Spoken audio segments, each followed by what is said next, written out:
Okay, shalom again, Mr. Carr. We're going to finish up this lesson here on Melchizedek, the royal priesthood, the royal bloodline. And we're going to pick up with Hebrews, the 7th chapter, verses 16 and 17. And we're going to have Brother Dawood to go into that. Who was made not after the law of carnal commandment, but after the power of the endless life. For he testified, thou art a priest forever after the order of Melchizedek. Right, absolutely. Hallelujah. And the change was made in the first statute was on account of its infancy. And because there was no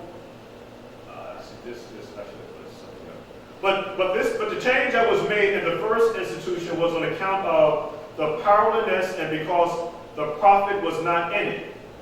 For the law perfected nothing, but instead of it a hope has entered which is more excellent, and by which we are brought near into the Father.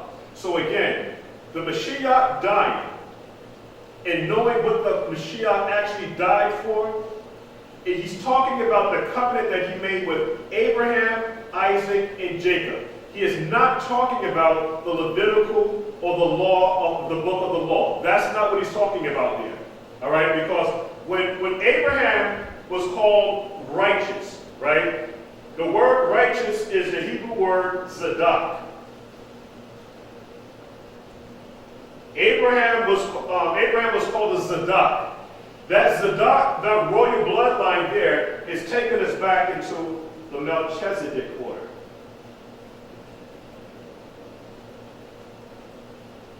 Zadok is the Melchizedek order. But reading the scriptures, we also see something very important, because it talks about now is that this Zadok line of priests now is going to be reinstituted again. Because during the time of the Mashiach's ministry, this Zadok line, when I say line, I'm talking about bloodline. Bloodline. These men were counted for the seed. You can't mix the seed. That's that Zadok, that royal bloodline. The Father is very, very particular, okay, about his seed. And again, we all know the whole thing that it takes two to mingle. So in order to now to have a Zadok line, we know that we have to have both men and women. My mother, your father. That's how we all got here.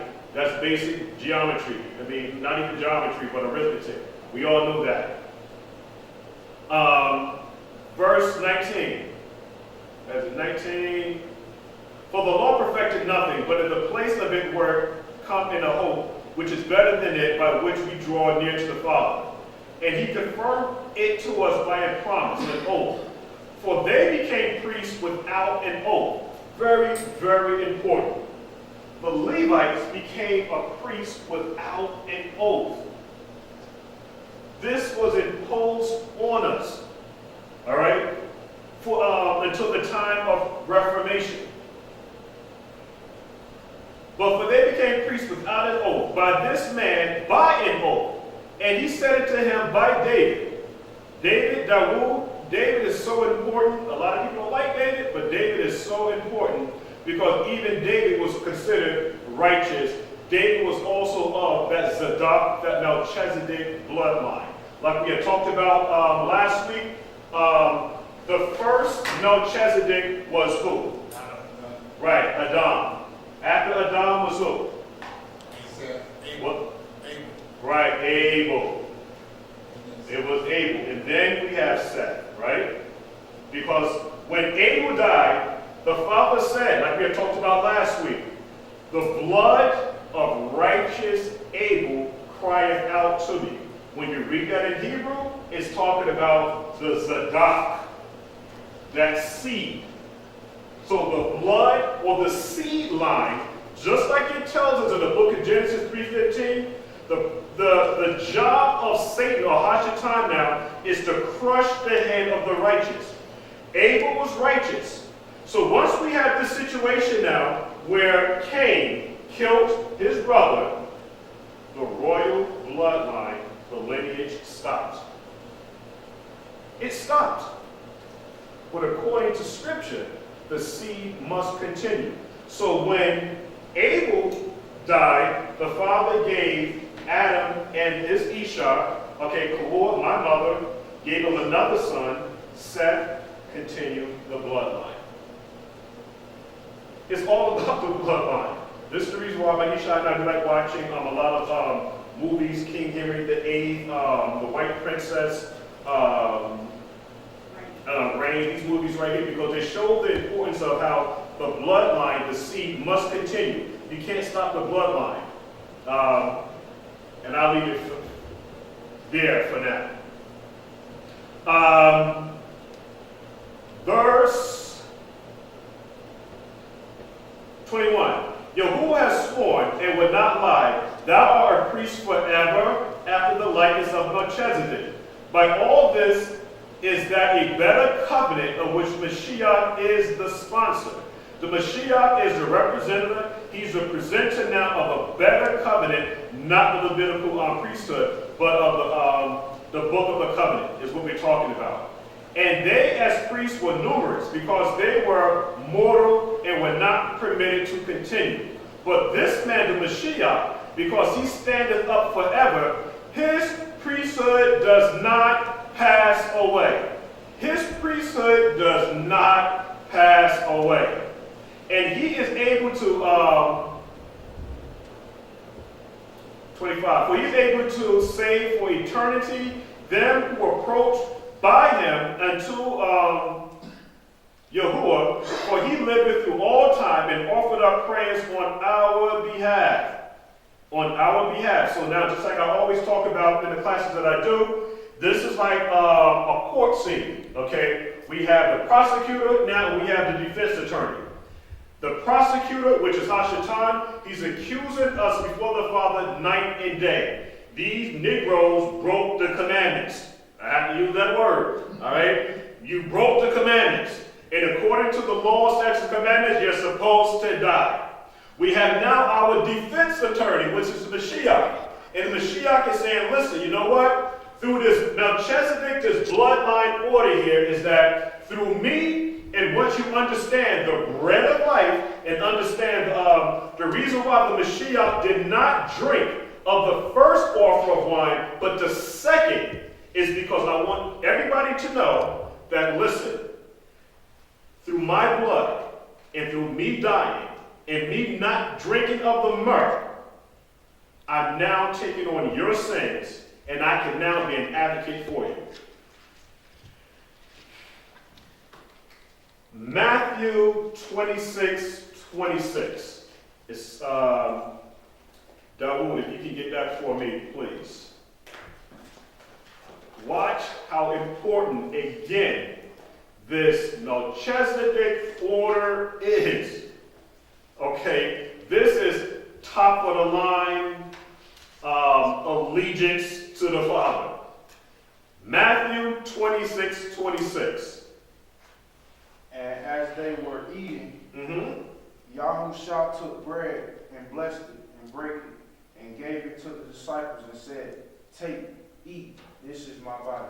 Hallelujah. So we see what's happening here now, is that the Mashiach now is introducing his Talmudim to the same type of covenant that Melchizedek offered Abraham after Abraham came back from fighting against, I think it was 5 kings, was it? Yes. 5 kings. It's the same thing. The same exact thing. And, just food for thought, we get into it a little bit later.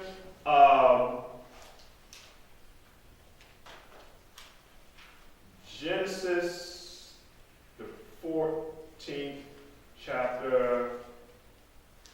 Let's try the 15th verse. Let me get it. Because we're going to see, let's see. You said 17? Where it starts with King, talking about Melchizedek. When it makes mention of the 5 kings. Oh, the 5. That's 17th chapter. The 17th chapter? Oh, excuse me, right, so 17th chapter. What verse are you in where it makes mentions of the kings? The 17th chapter. And the king of Sodom went out to meet him after the return from the slaughter. What verse? Genesis 14:17. Oh, okay, this is, okay, all right, 17, gotcha. Go ahead. And the king of Sodom went out to meet him after his return from the slaughter of Chedorlaomer. Right. Anybody know who that is? Shalom. Uh-huh. Shalom was Who they say that it is. I found it interesting. the king of Elam. This is said by Abraham, which is Shem's cousins. Amaru. Yeah, I saw it someplace while. Yeah, Hammurabi. Remember who Hammurabi was? He was also the one that has the similar laws that of the Ten Commandments. That's what You they mean call Hammurabi that he said God spoke to him? What do you mean Hammurabi's cover? With Enki and Enlil? You mean talking Yeah, about but this one, but the Hammurabi, the one that wrote that had the same, the tables of stone. Hammurabi's cover. It was Hamite, right? No, He was Babylonian. He was Babylonian. no. The argument is They call him the one that's not Hannibal, right? We're not talking about. no, not Hannibal. No. Okay. This one here that said he was also the Melchizedek order. Really?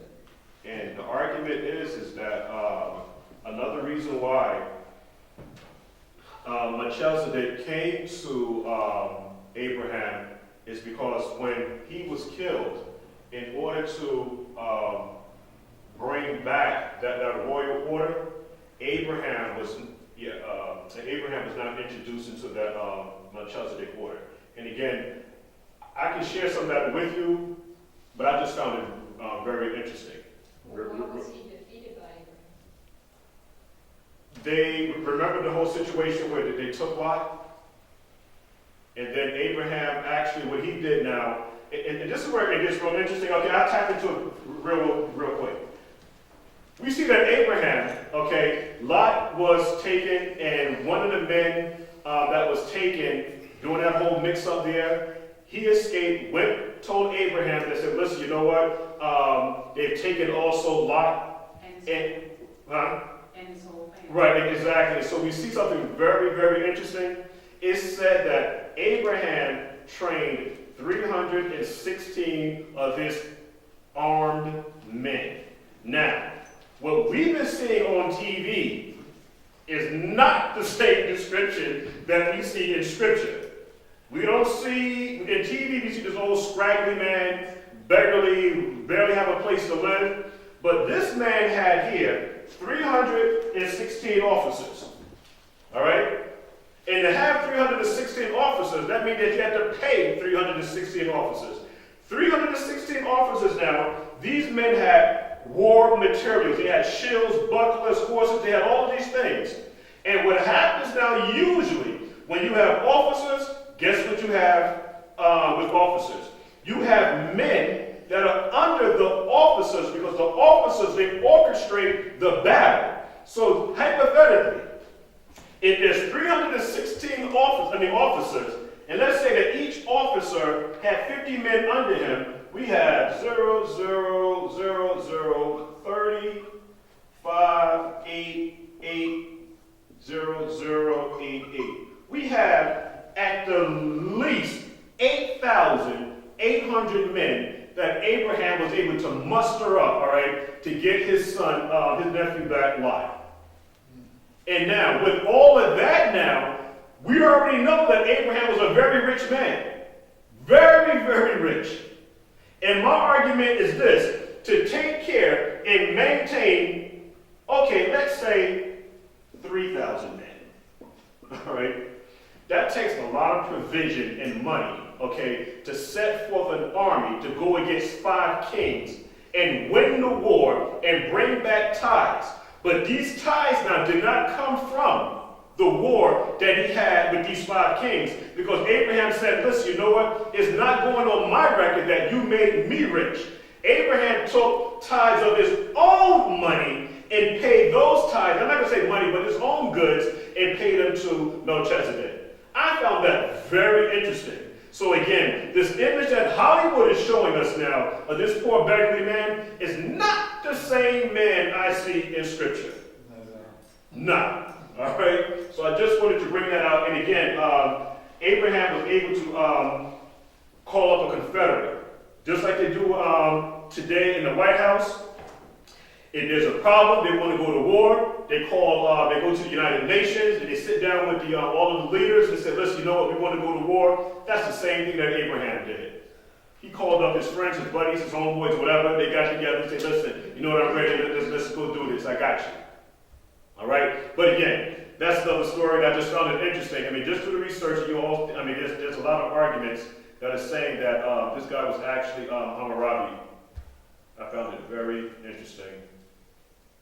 Very, very interesting.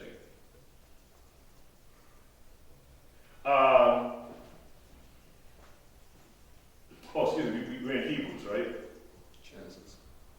Genesis. I think we finished that because I just wanted to bring up the whole, did anybody ever do any research and find out who each of these people were? Because we do have Shalamander, then we have the Raphims, and we know who those might have been. That's when you start to get into extra texts and things like that, when it talks about the Zamzumians, the Anakians, and things like that. These men were supposed to be the giants of old. So again, that's a whole other lesson, but I just wanted to bring out who, did anybody ever do any research on who was Shedler Omer? I did research on Amphitheater. Uh-huh. I think it's in the book of Jasher, because it says King of Shinar, and that was Nimrod. Right. You know, there's a lot of books out there, like scripture that, there's no end of books. But yeah. I think I would have to compare date time wise to see whether that was Nimrod, because he said it was Nimrod in Jasher. Yeah. It's the whole thing where Nimrod got a vision of Abraham in a dream, and how Abraham was going to take over the kingdom and everything, and how so I don't want to get into that too much. I'm just curious to see because everybody is meticulous in reading the scripture. Sometimes things just make you go, Verse 26. For a priest likened to the Mashiach, who was suitable for us, one pure and without evil, and without stain, one separated from sins and exalted higher than Shamayim, and who is not obliged every day like the Aaronic high priest to first offer sacrifices for his own sins and then for the people. For this he done once.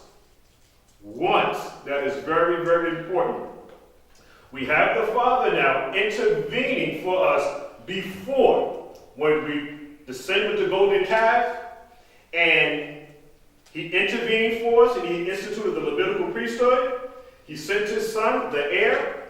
He died for the sins of the nation of Yashra'al. This was done once. So now, this is the question. Do anybody here have a molten image in their lives?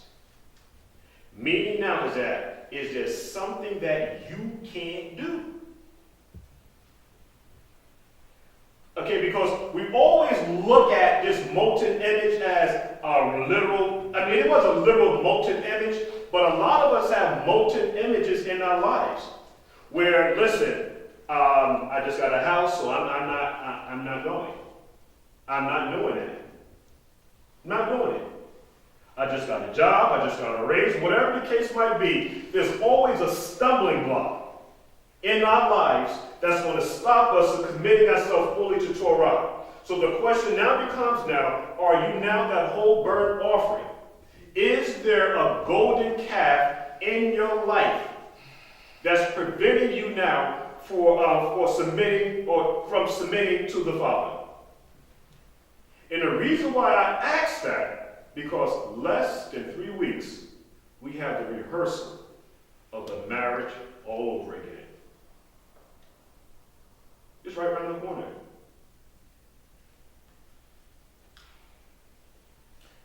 That's the reason why I'm so adamant about the festivals, and when I'm reading in the scriptures where I don't see the type of leniency that the Father's going to have at this next supper. I just don't see it. You read that word Matthew 26, right? Read that for me again. Let's go into that a little bit. This Melchizedek order. Let me write this down. Just I want nobody to forget it. How much time I have? I'm going to have to speed it up. We got at least 45 minutes? Okay. Revelation of Matthew 26, Yaakov, Revelation the 16th, the 19th chapter, verses 6 through 9. Okay. And as they were eating, Yahushua took bread and blessed it and brake it and gave it to the disciples and said, "Take, eat, this is my body." Right, so this is an intimate relationship again. Like I always say, that the Father is trying to have with the nation of Yashra'al. Okay, so again, this is an intimate covenant meal that he's having. Revelation, the 19th chapter, verse 6 through 9. And I heard, as it were... We can get Yaakov to actually read that one. Okay. And I heard as it were the voice of a great multitude, and as the voice of many waters, and as the voice of mighty thunderings, saying, Hallelujah, for the Lord Elohim reigns. Let us be glad and rejoice, and give honor to him, for the marriage of the Lamb is come. The what? The marriage of the Lamb is come. The marriage of the Lamb has come. The question is now, are you ready? This is what the rehearsal is all about. This is what the Melchizedek order is all about. The handwriting of laws that was there, it was actually against you. The Father now sends his Son, removes that out of the way, in preparation now for the great wedding. Read it again. Let us be glad and rejoice, and give honor to him, for the marriage of the Lamb has come, and his woman has made herself ready. Who? The woman has made herself ready. Go ahead. And to her was granted that she should array in fine linen, clean and white, for the fine linen is the righteousness of the Kodeshim. And the righteousness then goes back now into the Melchizedek order. Righteousness, we're talking about Zadok. Israel is supposed to be a nation of priests. That's your job. That's your responsibility. We go with my Ishai here. We're going to go to the book of Matthew, the 22nd chapter. You got a long one. Okay? Especially for you. 22, 2 to 14.